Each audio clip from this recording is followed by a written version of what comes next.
Vítam vás pri tomto videjku. Chcem vám trošku ukázať, čo tu robíme, ako som sa sem dostal a tak. Dúfam, že pozícia kamery bude vyhovovať. Zatiaľ to len skúšam, kameru mám padni. Takže tak, no, kde by som začal? Veľa z vás sa ma pýta, ako som sa sem dostal, samozrejme. Ja som za to rád, veľmi rád, každému vysvetlím, pomôžem, ukážem. No ale už toho bolo toľko, že som nestíhal každému odpisovať, tak rejko natočím takéto videjko. A no, začnem úplne od začiatku. Ja som odjak živa sníval o tom sa sem dostať. Ocino ma v tom strašne podporoval. To je možno aj dôvod, prečo tu som. Vždy vravel, že keď máš nejaký sen, chod si za ním, jednoducho. No je to tak, pokiaľ si človek za tým ide a je to naozaj jeho priorita v živote, tak sa k tomu dostane tak či onak. No zase, aby to nevyzeralo nejako hrozne, tak nebolo to také zložité sa sem dostať. Poviem vám trošku bližšie k tomu všetkému. Začalo sa to pre mňa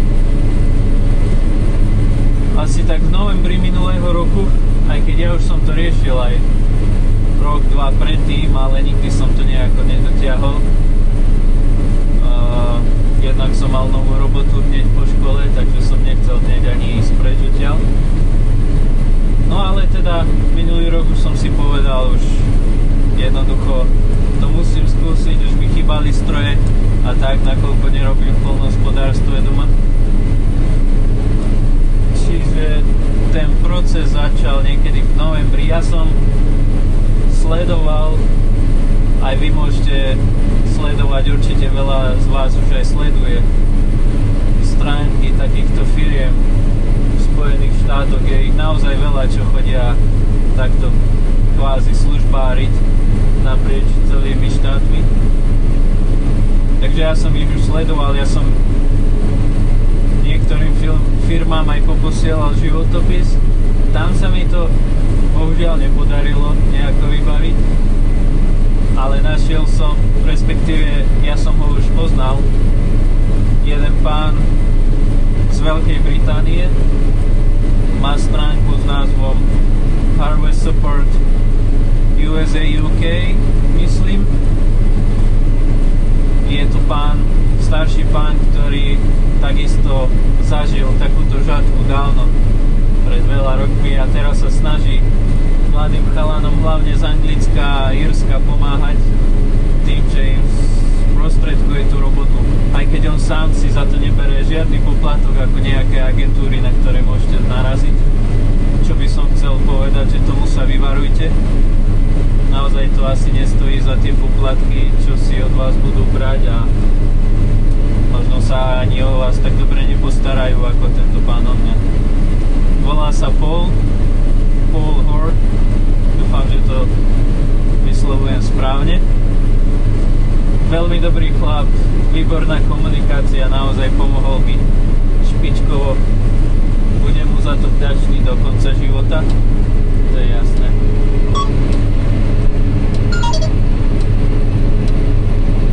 Takže vlastne on to už má super prepracované, naozaj on už zamestnal alebo pomohol zamestnať stovky ľudí.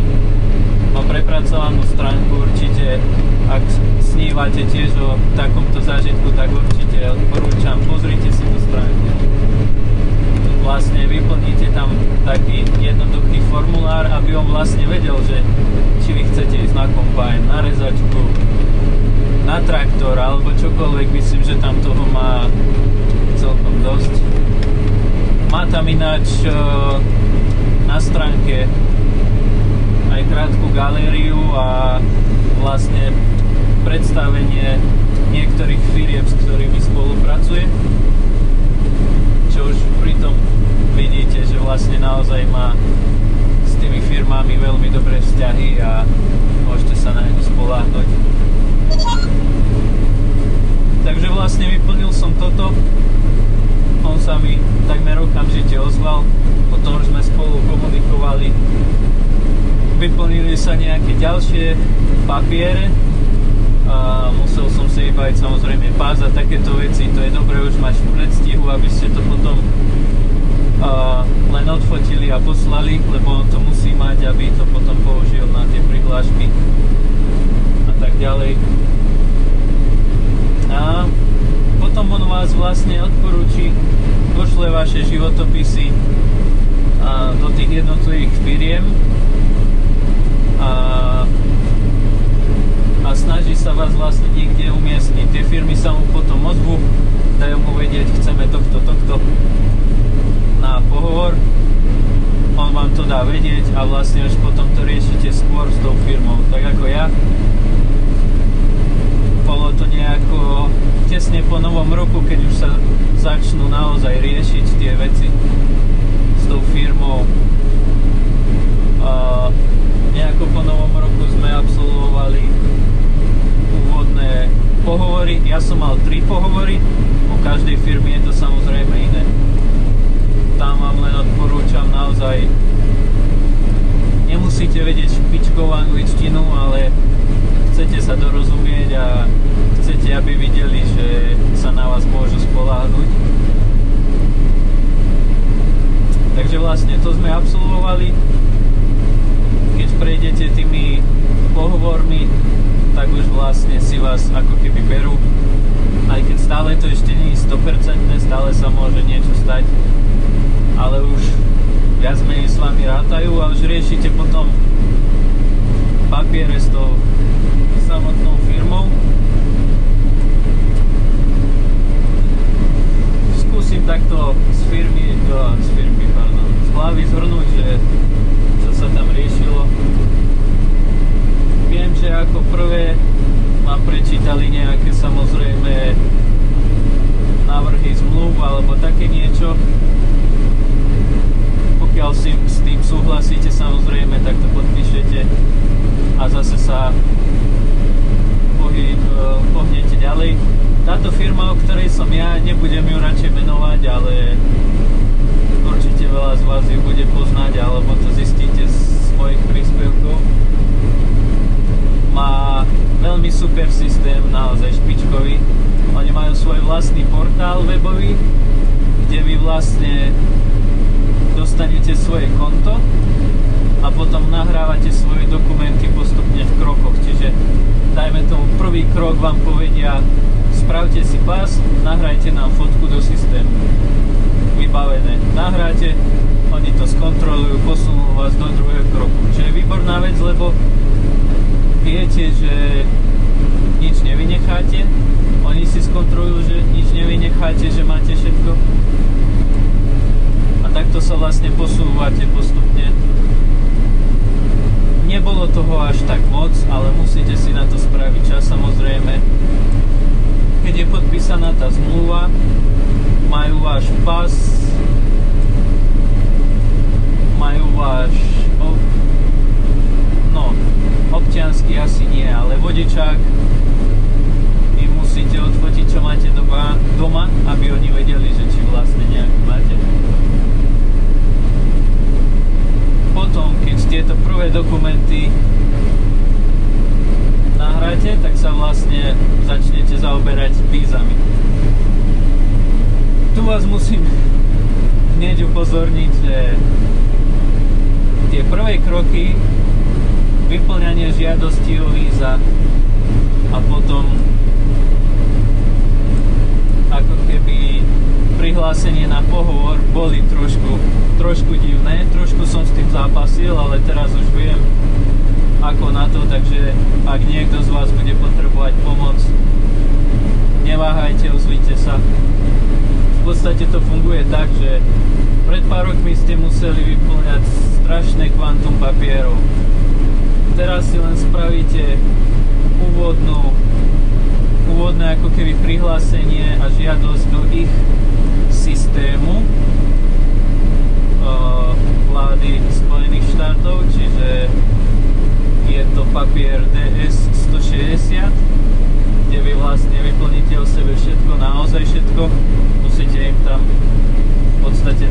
ukázať aj, či máte nejaký majetok doma, či máte nejaké sociálne siete, tie tam v podstate nemusíte napísať, ale môže sa stať, že oni aj tak vedia, aké vy máte siete, a keď vy ich tam neuvediete a oni zistia, že zdieľate nejaký obsah alebo čo, tak vám môžu tie víza zamietnúť. Hlavne teraz som počul, že je to dosť zložité pri tej novej administratíve. Keď spravíte toto, zabralo to dosť času, musím uznať. Pripravte sa na rôzne otázky, no keď to spravíte, máte vlastne pokoj. Potom už idete na druhý portál, kde zaplatíte za víza. Ja som platil $205 za víza, môže sa to zmeniť, ale myslím, že skôr nie. A vlastne tam sa už prihlásite aj na pohovor, ten musíte absolvovať pri týchto vízach. Absolvuje sa na Slovensku, samozrejme na konzuláte v Bratislave. Ak ste z Českej republiky, myslím si, že to isté, ale niekde v Prahe. Prípadne môžete ísť aj v ktorejkoľvek inej krajine, nie len tam, kde máte rezidenciu, ale musíte to jednoducho absolvovať. Ten pohovor nebol zložitý, ono sa to samozrejme líši, môžu vás tam poriadne preklepnúť, môžu sa vás opýtať len jednoduchú otázku.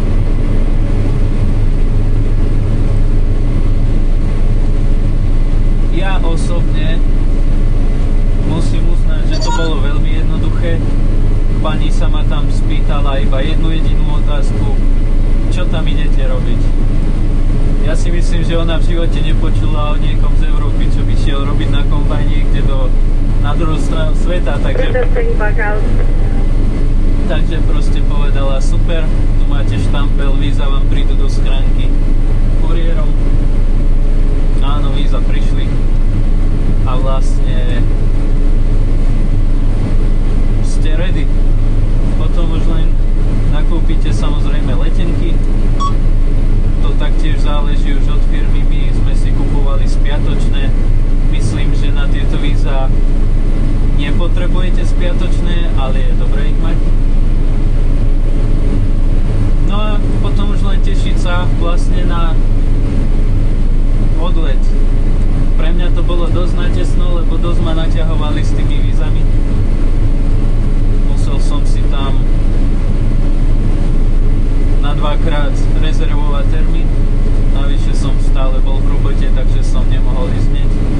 Čiže vlastne ja som bol na pohovore 1. apríla a odlietal som 20.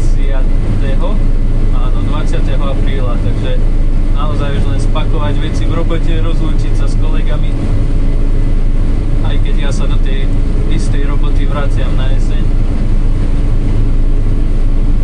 na čo sa tiež veľmi teším. No ale teda spáliť veci a ide sa.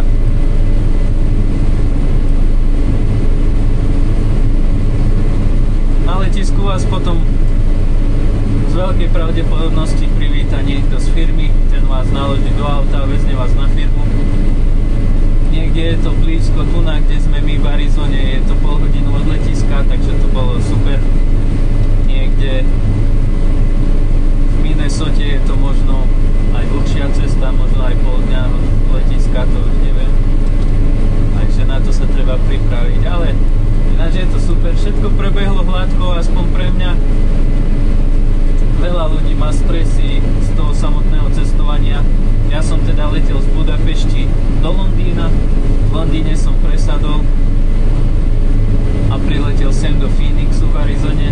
Let bol super. Veľa ľudí sa potom stresuje z toho, keď priletíte do Spojených štátov, musíte prejsť vlastne takým vstupným pohovorom, ako keby ste prešli cez hranicu. No, veľa ľudí sa z toho stresuje, veľa ľudí možno aj naozaj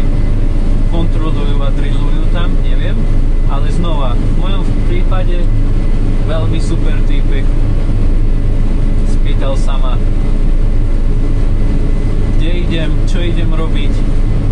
Naskenoval si pás, samozrejme dokumenty, dal vám štampel, že ste vstúpili do Spojených štátov. To je veľmi dôležité pri ďalších krokoch, aby vlastne vedeli, že ste tu legálne. No a vítajte v Spojených štátoch, no. Neviem vám úplne povedať, ako je to v Kanade.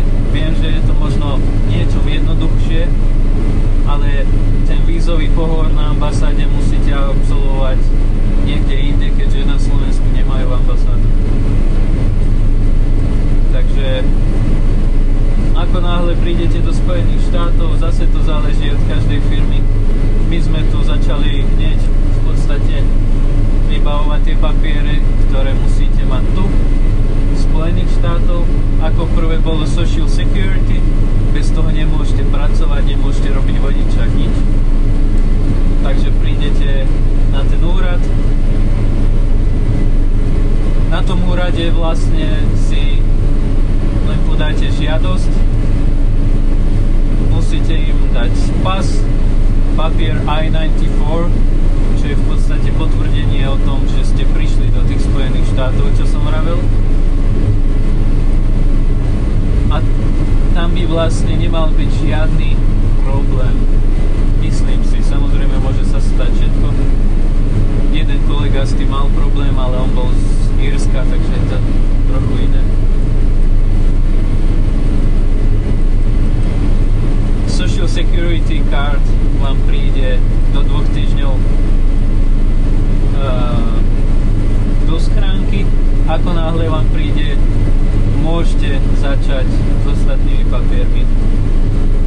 Tu na Arizone sme si museli spraviť najskôr vlastne vodičák na auto, ich lokálny, aj keď máme svoj doma, ale ten tu neplatí.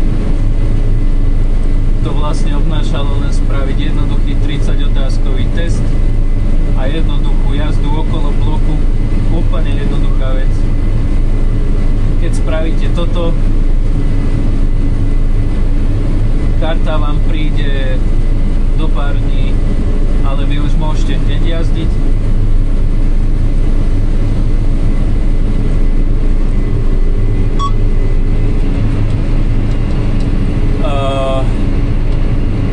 A ako náhle spravíte tú skúšku,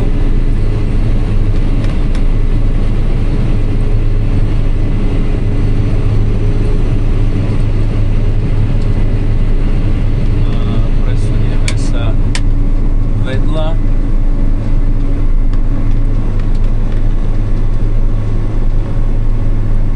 No, ako náhle teda spravíte tú skúšku na auto, tak už môžete legálne šoférovať, ako jasné, keď budete šoférovať aj bez toho auto, ale máte vodičák doma, tak by s tým nemal byť problém, si myslím.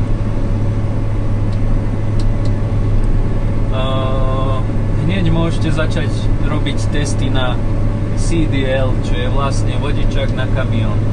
Ten potrebujete, pokiaľ robíte na kamióne, ktorý nejako podniká. Pokiaľ sa vy na ňom iba vozíte po dvore, tak nepotrebujete nič, ale pokiaľ už vozíte zrno napríklad, tak áno.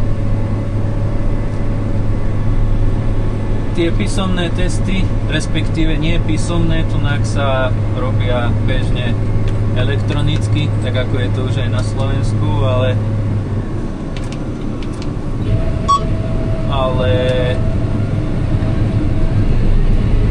nerobia sa u policajtov, robia sa normálne na dopravnom úrade.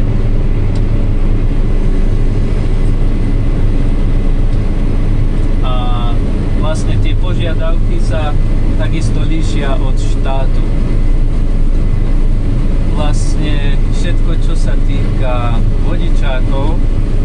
Please, before you go down there, don't pull back in the road because you're full, you're not going to make it through. There's a pass beside you where there's room, but I can't see that from here.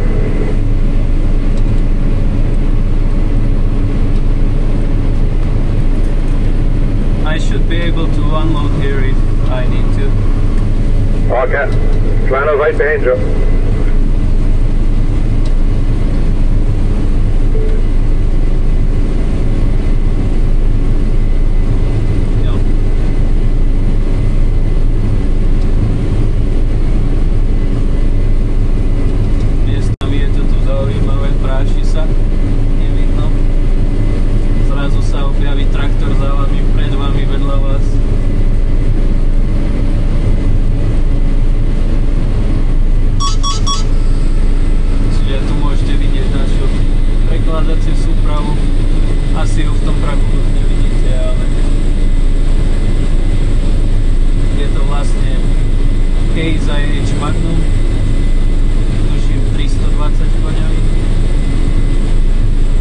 zvyknutý na dvojmontážach vpredu aj vzadu a ťahá vlastne prekladák značky Parker, čo je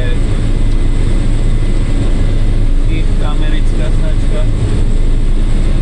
Vojdu sa tam cca 3 zásobníky z prúberu, čo je tuším okolo 22-25 tón. Tu vidíte, že bez GPS by ste sa tu veľmi nepohli, lebo jednoducho ani nevidím, kde mám kraj lišty momentálne. Ledva vidím do prekladáku.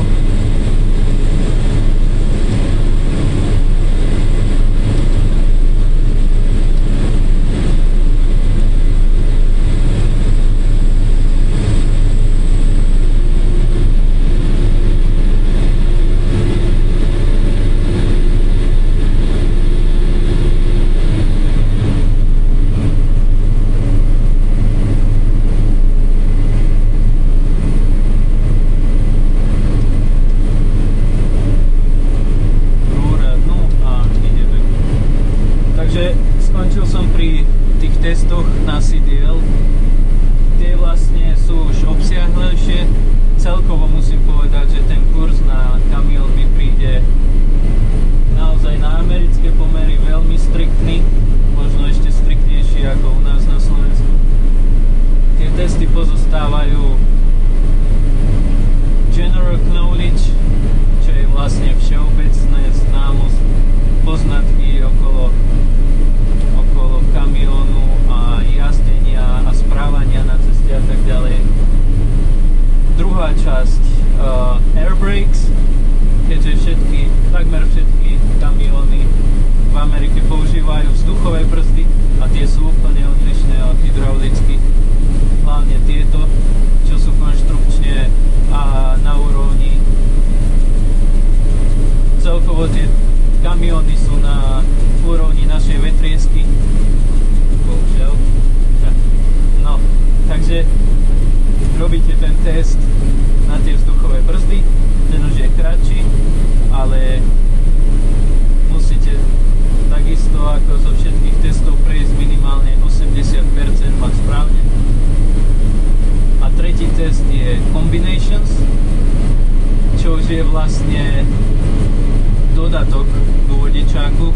To si v podstate nemusíte robiť, ale tu, kde ťaháte náves alebo príves, tak už si to musíte spraviť.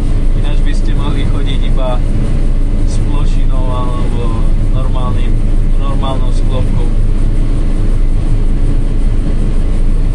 A sú tam potom ďalšie dodatky, ktoré si môžete robiť, napríklad hazmat, čiže pokiaľ budete voziť nejaké chemikálie alebo iné nebezpečné výrobky. Sú to doubles, triples, čiže keď už budete ťahať viac ako jeden príves alebo náves, napríklad ako tu vo firme, keď sa prevážajú kombajny, tak vlastne kombajn je naložený na návese a za tým sa ešte ťahá lišta na vozíku, tak to už by ste potrebovali tento endorsement. Je to na vás, čím viac si toho spravíte, není to drahé, ten vodičák stojí okolo $200 všeho všudy, i s prehliadkou, i s drug testom, ten sa tu musí bežne robiť, čiže test na drogy z moču, ten musíte spraviť aj pri nástupe do firmy, vlastne do zamestnania, takže bežná vec. Čiže ak máte radi nejaké takéto substancie, nesúdim vás, ale tunak by ste asi nepochodili. No.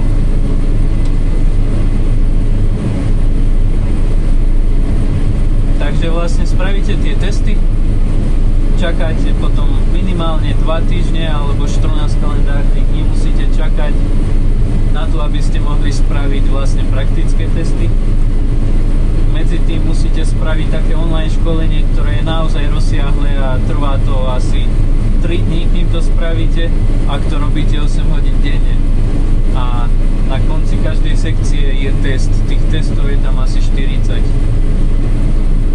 Je to náročné, ale dá sa to. V podstate, ak neprejdete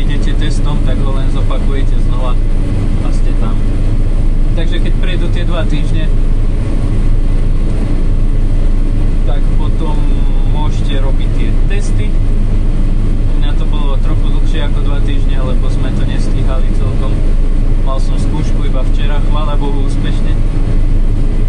A tam to spočíva z toho, neviem úplne, ako to vyzerá na Slovensku, takže to nebudem porovnávať, iba vám poviem, ako je to tu. Prvá časť je pre-trip, čiže prehliadka vozidla pred jazdou.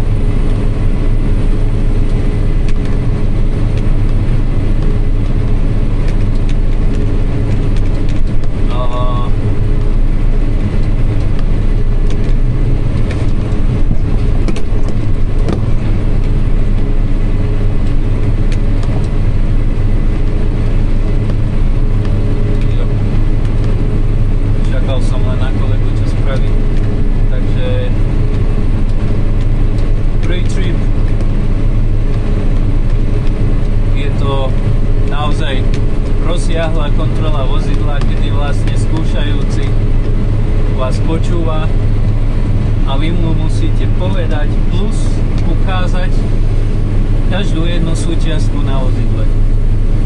Okrem samozrejme súčasti motora, ako tak hlboko nejdete, ale musíte ukázať všetky ostatné komponenty, káblovanie, hadice. Naozaj skontrolovať všetko, musíte povedať, čo na tom kontrolujete, kde to kontrolujete a aké závady na tom môžu byť. Sú to asi 4 až 4 papiere toho, čo musíte povedať a myslím si, že musíte povedať na tej skúške minimálne 80% toho, čo je na papieri. Čiže trvá to niečo cez hodinku. Naozaj musím povedať, je to parádička, robí to tu na Arizone, kde je už o 8 ráno 36 stupňov a slnečno, ale patrí k tomu. Takže prejdete celé vozidlo, včetne návesu, včetne kabíny. Musíte samozrejme povedať, čo všetko musíte mať vo vozidle a tak ďalej. Robíte skúšky brzd, tie musíte spraviť perfektne, ináč je to automatický fail. Ale dá sa to naučiť, není to nič zložité. Následne, keď prejdete týmto, pokračujete na cvičisko, kde sa vlastne iba prejdete pomedzi kužele a zacúvate naspäť. Potom znova prejdete cez a cúvate vlastne do vedľajšieho boxu. Ale rovno dozadu, čo je tiež jednoduché. Potom to celé obídete do posledného boxu a tam je vlastne pozdĺžné parkovanie. To je už zložitejšie, ale takisto keď si nájdete na to systém, jednoduché. To je záležitosť 15-20 minút. Keď máte toto hotovo, idete na cestu.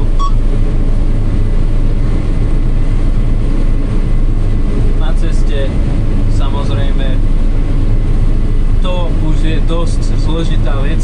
Mali s tým problém to prejsť ľudia, ktorí robili na kamióne doma, pretože to radenie, prevodovky nie sú synchronizované. Je to naozaj zaujímavé sa naučiť. Lepšie to ide bez spojky, ale kým na to prídete, jednoducho netreba sa toho bať. Spravíte ten test na ceste a ste hotoví. Samozrejme nemôžete tam spraviť nejaké veľké chyby, ale aj ja som spravil veľa chyb. Nevedel som nájsť rýchlosti a tak ďalej. Jednoduché. Idete vlastne po takých zadných uličkách, potom po diaľnici a aj cez mesto. Toto spravíte a máte hotovo. Môžete sa venovať už len žatve.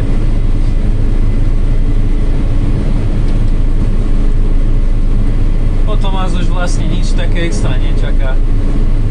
To by malo byť asi všetko. Takže to bude všetko v tomto videjku, aj tak je toho dosť. A budem rád za každú spätnú odozvu. Naozaj, nech viem, či to má zmysel natáčať niečo.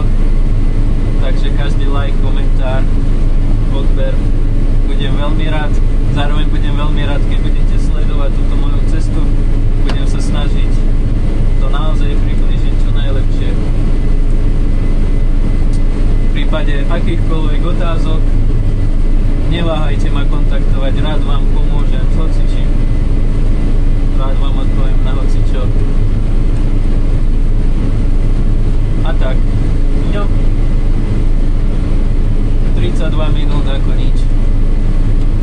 A to som myslel, že nebudem mať o čom hovoriť. No, dobre, takže ja sa s vami ľúčim. Snáď do ďalšieho videa.